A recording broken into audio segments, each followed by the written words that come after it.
Bonjour chers apprenants, bienvenue à l'école à domicile. Je suis M. Goma Godefroy-Loge, enseignant d'histoire, géographie en classe de 3e. Aujourd'hui, nous allons étudier la décolonisation de l'Afrique noire française. L'objectif est le suivant. À la fin de la séance, tu dois être capable de caractériser la décolonisation de l'Afrique noire française. Nous allons commencer notre leçon par une révision. Et nous avons prévu 2 questions. La première, cite une réussite de l'ONU sur le plan politique. Deuxième question, donne un problème de l'ONU.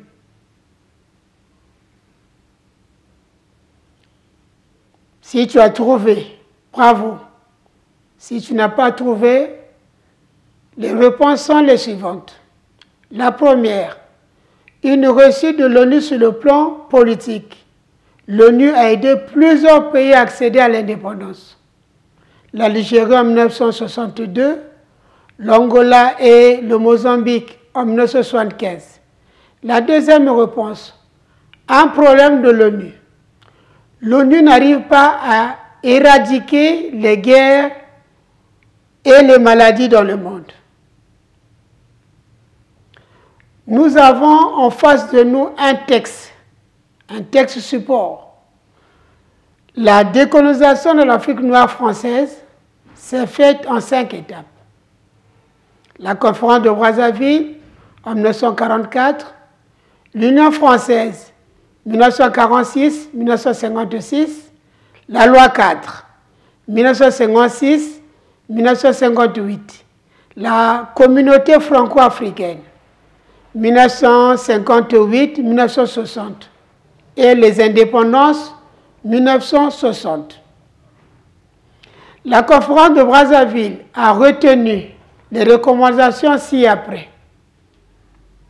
L'abolition des travaux forcés et du régime de l'indigénat dans les colonies françaises.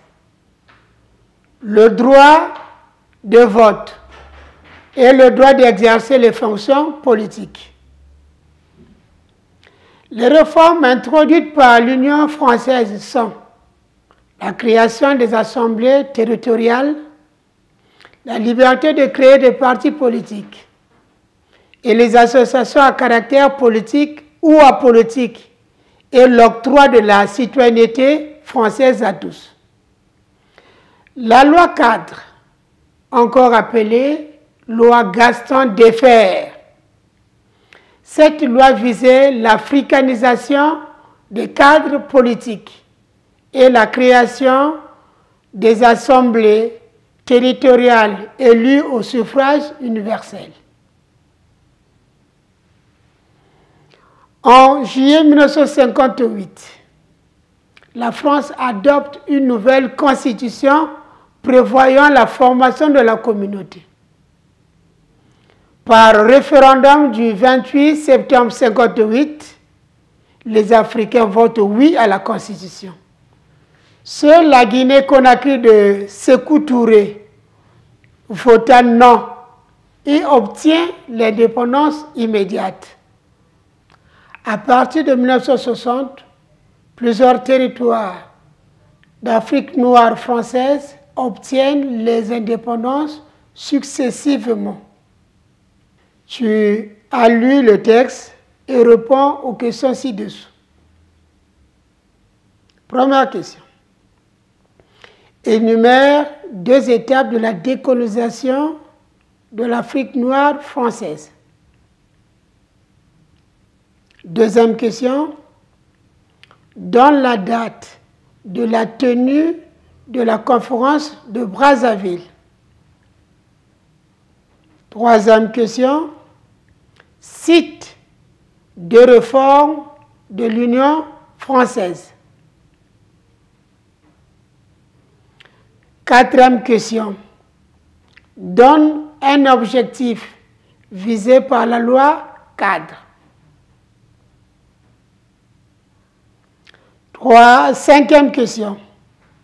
Donne la date du référendum et l'année des indépendances. La réponse de la première question est la suivante. Les deux étapes sont la conférence de Brazzaville, 1944, l'Union française, 1946-1956. La deuxième réponse est la suivante.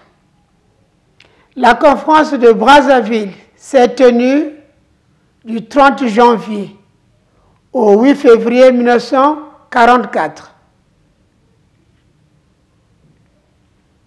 La troisième réponse. Les deux réformes de l'Union française sont la création des assemblées territoriales, la liberté de créer les partis politiques. La quatrième réponse, la loi cadre visait l'africanisation des cadres politiques.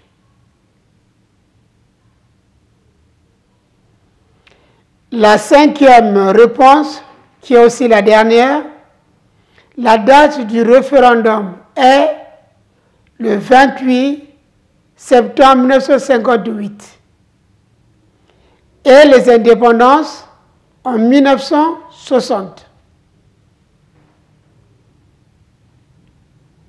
À présent, prends ton cahier et recopie le résumé. La décolonisation de l'Afrique noire française s'est faite en 5 étapes.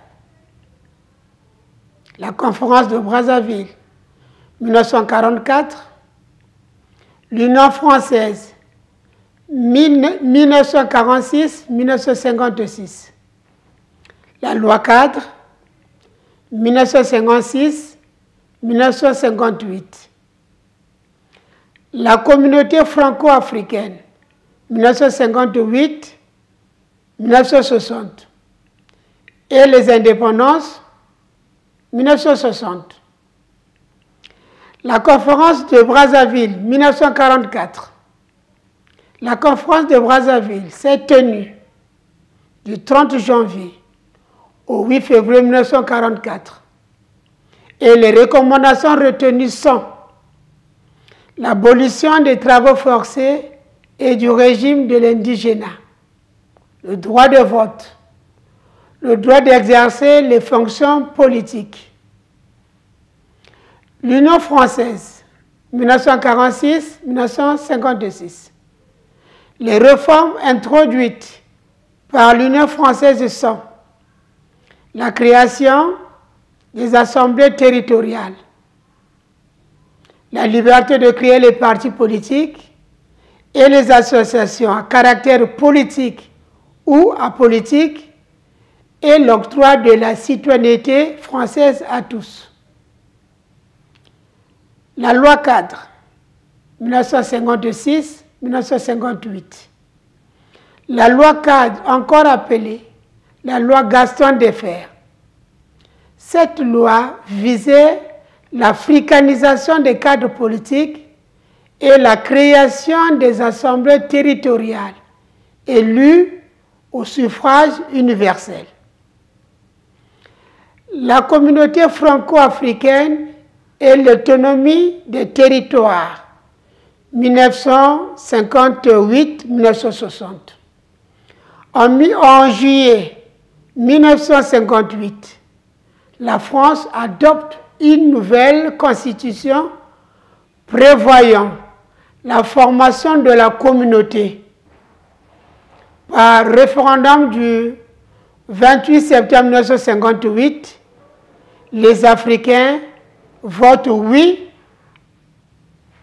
à la Constitution et la Guinée-Conakry de Sékou Touré vota non et obtient l'indépendance immédiate. Les indépendances 1960. À partir de 1960, plusieurs territoires de l'Afrique noire française obtiennent les indépendances successivement. Chers apprenants, la leçon portant sur la décolonisation de l'Afrique noire française est terminée. Au revoir et à bientôt.